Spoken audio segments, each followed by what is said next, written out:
मुझे यकीन नहीं आता कि तेरा निशाना कैसे चूक गया। सरकार, गोली तो मैंने लादिता पे ही चलाई थी, लेकिन पता नहीं अचानक से एक बच्चा सामने आ गया। बकवास बंद कर। जी सरकार। सांप भी मर जाता और लाठी भी ना टूटती। किसी का शक भी मुझ पर ना जाता कि मैंने अल्लादिता को मरवाया है।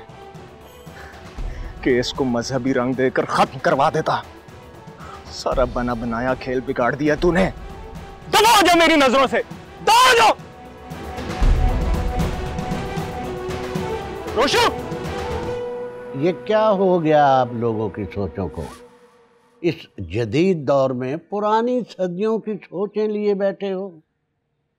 बात सोच की नहीं है, बात हमारे अकीदे और मजहब की है अलामा साहब।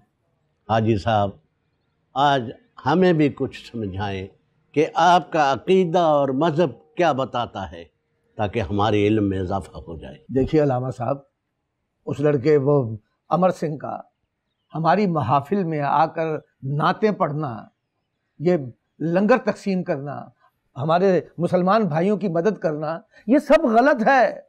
हमारा मजहब इसकी इजाज़त नहीं देता, क्योंकि वो गैर मुस्लिम है, काफिर है, मुर्तद है। हाजी साहब, किसी के काफिर और मुर्तद होने का फैसला करने वाले मैं और आप कौन हैं?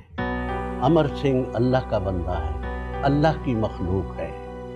वो हर काम पूरी लगन और शौक से कर रहा है, और मैं यकीन से कह सकता हूँ कि ये काम उसे अल्लाह ताला करवा रहा है।